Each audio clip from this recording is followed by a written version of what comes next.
Welcome back to my YouTube channel again po pong Pinero YT. Guys, mag-abono po tayo ng niyog. Ipakita ko sa inyo paano gawin. Guys, may ilang puno po tayo na niyog. Abunuhan natin. Pag mag-abono ka ng niyog, yung layo niya nasa mga 2.5 metros. So, 1 metros dito.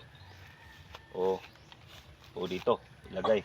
O mas maganda, 1 metros lang, walang problema. So, ganito lang. Magkuha lang tayo ng isang ganito. Ilagay lang natin ganyan, no? Kita niyo. Tapos dito.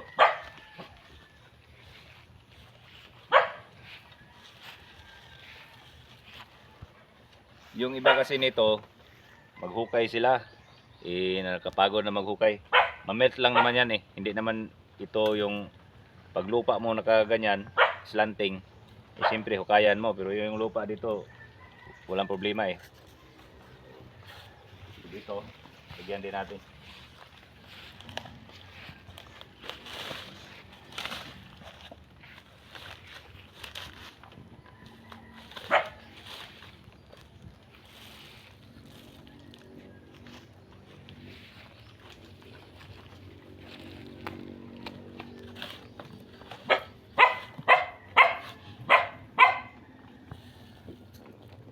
Katsamig.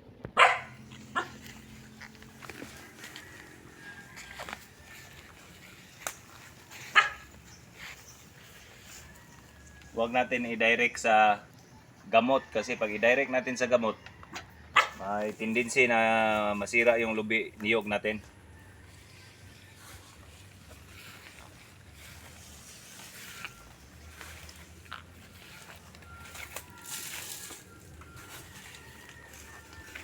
So ganun lang. Mga 1 metros pwede na yan. Dito, lagay natin para masama na rin tong avocado.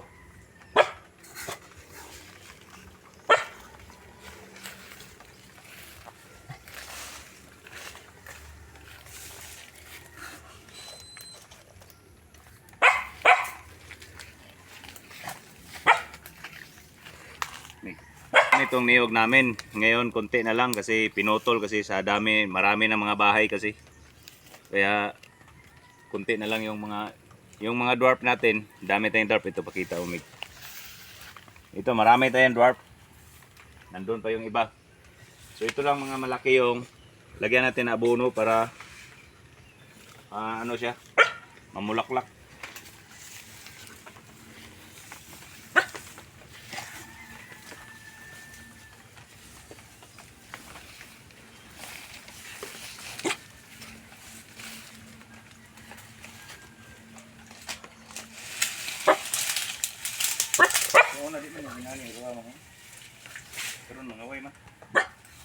May niyog din dito.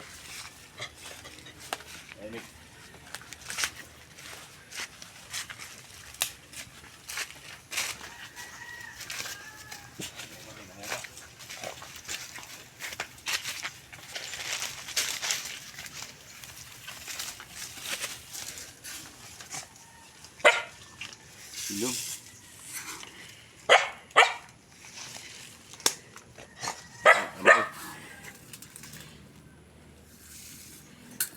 Okay.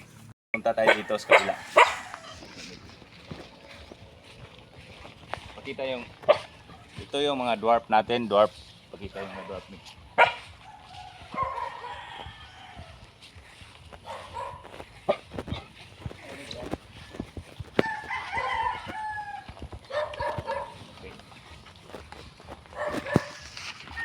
Dito, abunuhan din natin.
So ayun po guys, tapos na po tayo nag-abono ng niyog. So ito yung mga mahaba kong niyog dito.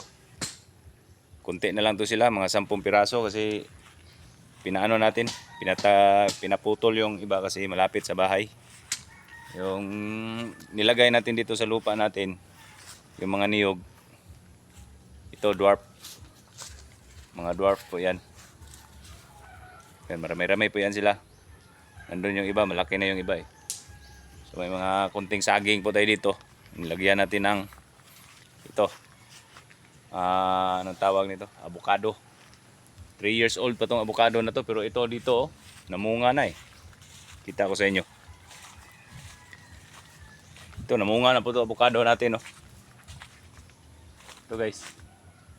Yun oh. Kita niyo yan? Yun oh, bunga oh.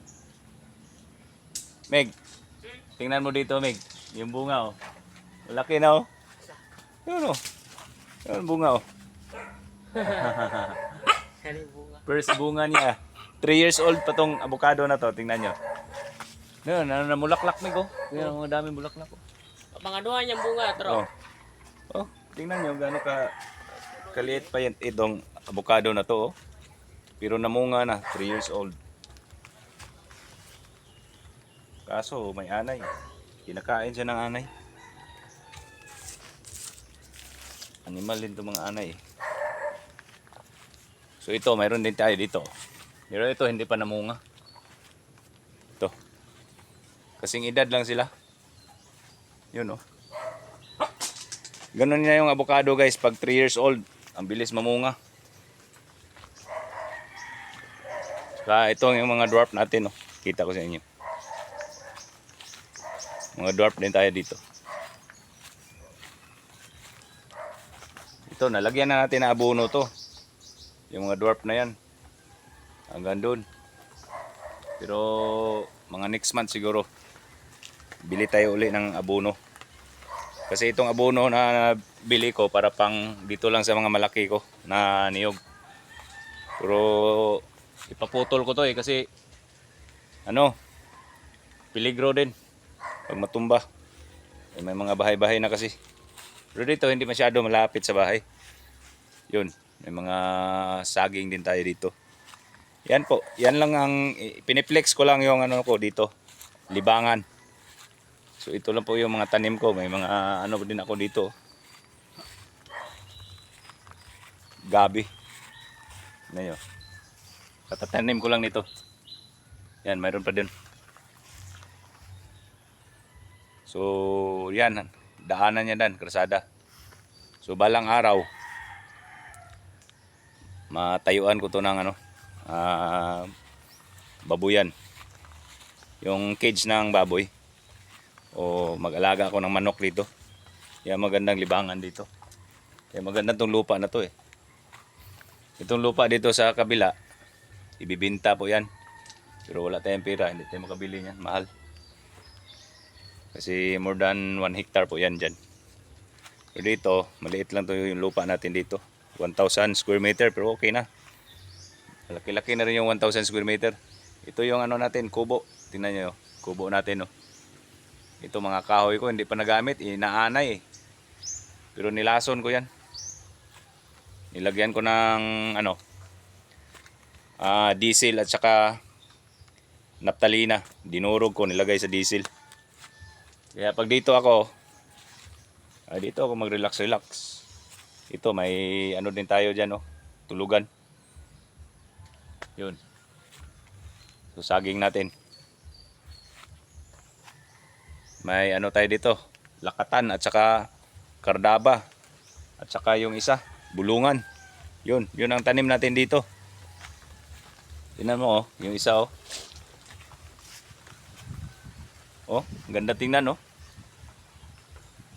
Sariwang sariwa. Patatanim ko lang nito.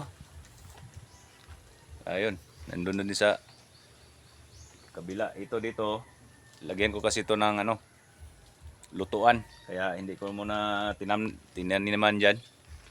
Kasi ito may nangka din tayo. Oh, kumpleto tong lupa natin. Oh, di ba? May nangka din tayo. Saan ka pa? Kaya pag may lupa kayo, taniman nyo, mahal na kayong bilihin ngayon. Lalo na pag may gira. Kaya sipagan nyo lang magtanim. Okay guys? So thank you for watching. Sana nagustuhan nyo yung video po natin ngayon.